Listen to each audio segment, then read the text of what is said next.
Bonsoir à tous, bienvenue dans cette nouvelle édition de l'Africa Newsroom, votre émission quotidienne de décryptage de l'actualité africaine en direct. En cette semaine spéciale Togo, notre dossier du jour sera consacré à l'Office togolais des recettes. Au programme également, 9 personnalités africaines des secteurs publics et privés ont été désignées par le président rwandais Paul Kagame pour réfléchir à la réforme institutionnelle de l'Union africaine. Et puis au Tchad, l'austérité touche les anciens premiers ministres. Les avantages financiers qui leur étaient accordés ont été supprimés par le président Idriss Déby Itno. Avec nous sur ce plateau pour en parler, une invitée, Madame Ekwe Dédé. Bonsoir. Bonsoir, c'est un plaisir. Alors, vous êtes ministre conseillère du président togolais Faure Gnassingbé. Bienvenue sur ce plateau. Merci. Avec nous également Monsieur Nadim Michel Khalif. Bonsoir. Bonsoir. Vous êtes donc économiste. Merci d'avoir accepté notre invitation. Merci à vous. Sans oublier notre éditorialiste Malik Acher. Malik, bonsoir. Bonsoir Gradiela et bonsoir à tous ceux qui nous accueillent chez eux. Tout de suite, c'est l'info du jour.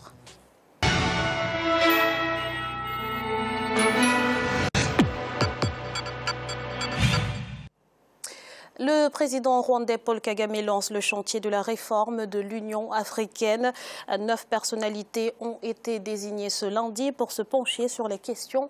Les conclusions devront être rendues lors du prochain sommet de l'institution prévu en janvier 2017. Les détails avec Mélina Bokassa. Le président Paul Kagame s'entoure d'une équipe de 9 experts pour réformer l'Union africaine. Ces personnalités, économistes, politiques ou hommes d'affaires du continent, doivent d'ailleurs se réunir le 31 octobre 2016 à Kigali, au Rwanda. La réforme de l'Union africaine est une nécessité parce que l'Union africaine est en fait une union géographique. Ça veut dire que pour être membre de l'Union africaine, il faut juste être du continent. Il n'y a pas de trait de convergence, il n'y a absolument rien. Et je pense que pour que l'Union africaine soit beaucoup plus efficace, il faut que les gens se penchent sur un certain nombre de règles. Et à mon avis, la première chose qu'il faut imposer, il faut que l'Union cesse d'être une union géographique. On fixe un certain nombre de critères. Lors du 27e sommet de l'Union africaine qui s'est tenu à Kigali en juin 2016, le président Paul Kagame a été chargé par ses pairs de présider le processus de réforme de l'organisation continentale. Le but étant de transformer l'Union africaine en une institution plus efficace et plus autonome. Sur le plan politique, il y a encore beaucoup de choses à faire.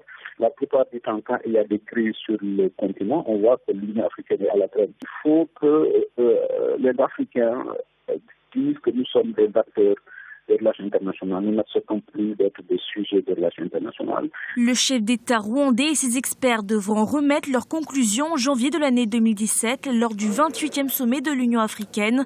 Ce sommet qui s'annonce par ailleurs comme une rencontre décisive pour refonder l'institution panafricaine. Alors Malik, on l'a dit, les conclusions sont attendues pour janvier 2017. À quoi peut-on s'attendre en termes de réformes ? On le verra bien, mais les réformes qu'on attend, c'est surtout voir cette Union africaine qui soit beaucoup plus dynamique, beaucoup plus responsable. Nous avons vu les crises se multiplier sur le continent africain, les crises politiques notamment, et on a vu cette Union africaine en retrait finalement. Donc il faudra proposer, je dirais, des axes qui se permettent à l'Union africaine de prendre des décisions rapidement. C'est la rapidité de l'Union africaine sur certaines problématiques qui fait défaut.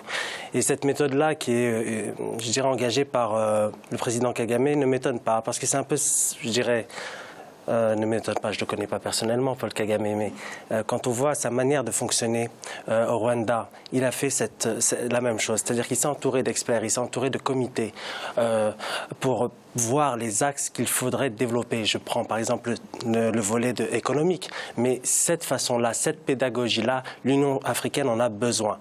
Et j'espère que ces personnalités qui viennent de tous bords, des bords économiques mais aussi un peu politiques, permettront justement de mettre en œuvre des réformes profondes. Je pense qu'on a encore un manque de volonté politique au sein de l'Union africaine, il faut le dire, il y a des blocages parce qu'il y a des intérêts qui sont défendus par certains États. Il faut aller au-delà de ces intérêts-là, il faut promouvoir, je dirais, une charte qui va bien au-delà, parce qu'actuellement, la charte de l'Union africaine, c'est des bons mots, mais en application, ça reste des choses encore lointaines. Madame la ministre, qu'est-ce que vous attendez de la réforme de l'Union africaine ? Oui, je me dis que nous avons une vision qu'on s'est fixée d'ici 2033. Et il nous faut absolument avoir une Union africaine qui soit plus réactive, qui soit plus capable aussi d'anticiper. Et nous avons, à travers les ODD, les objectifs de développement durable, des ambitions qui ont été des ambitions exprimées par nos peuples.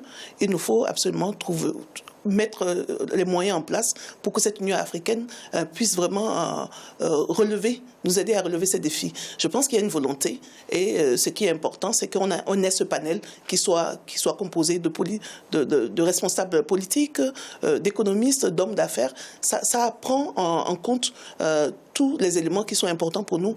La transformation structurelle de l'Afrique sur le plan économique est un enjeu important.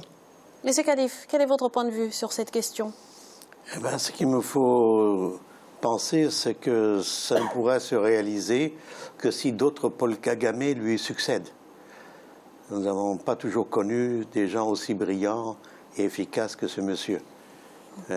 C'est à voir par la suite. C'est un souhait. Je rejoins Madame la ministre dans ce qu'elle vient de dire. Mais tout est question de volonté politique, mais il faut qu'elle soit continue. Absolument. Qui sera le prochain président pour pouvoir continuer son œuvre?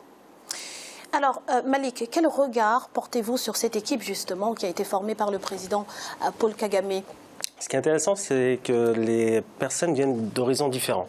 Et là, on a un peu, je dirais, des technocrates qui viennent s'ajouter à cette structure de l'Union africaine. C'est ce qui manquait, finalement, avoir un œil extérieur qui pourrait, justement, nous apporter des réponses claires. Il y a des businessmen, donc des hommes et des femmes d'affaires, qui ont ces personnes-là qui connaissent la réalité du terrain.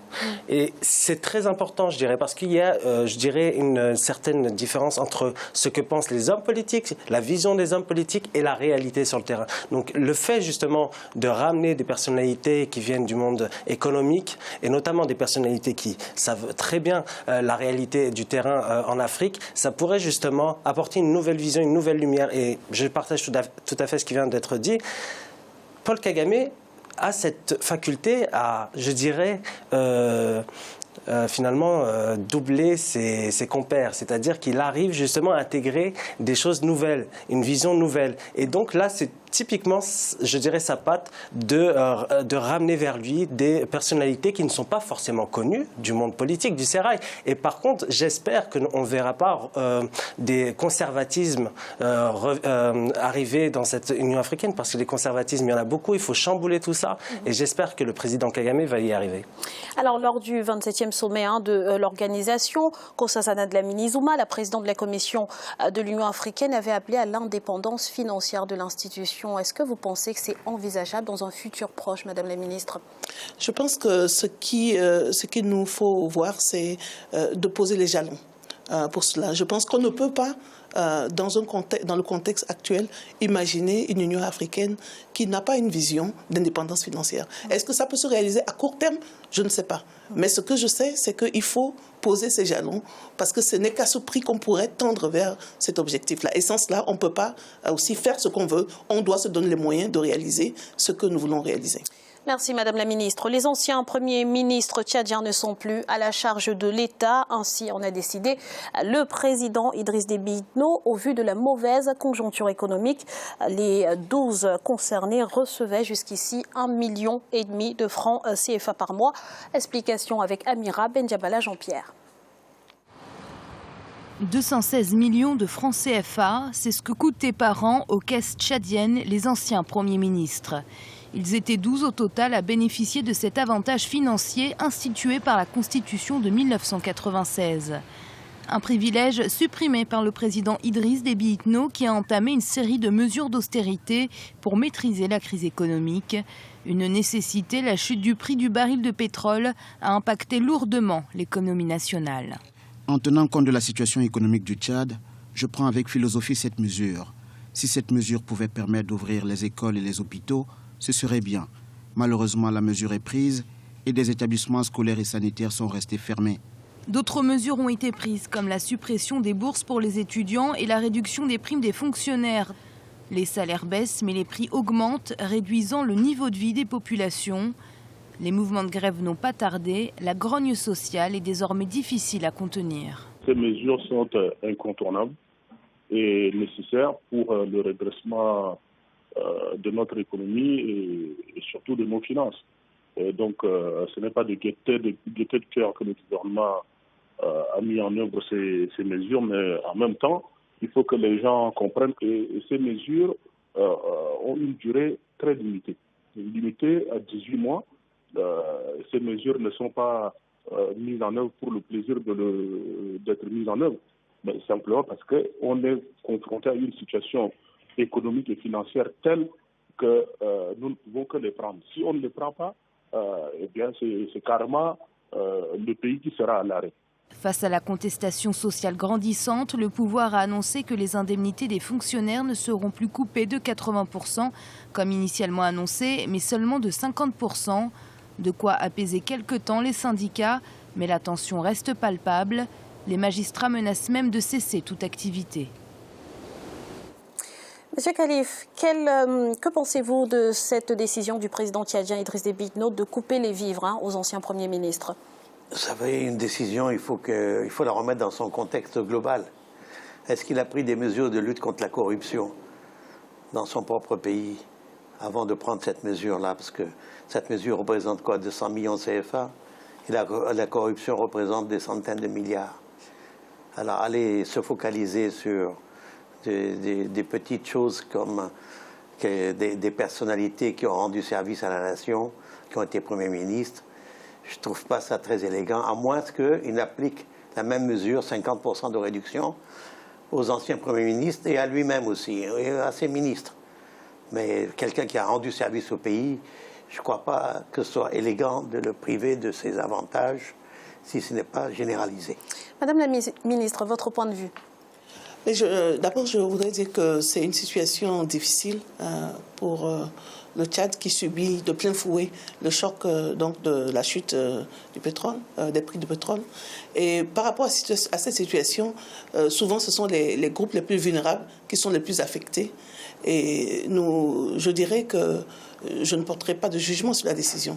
Par contre, je me dirais, dans cette situation, c'est important de penser aux groupes les plus vulnérables parce que souvent le prix qu'ils paient est très très élevé. Et je pense que c'est un équilibre sûrement qui est à trouver au niveau du gouvernement tchadien. Voilà. Malik.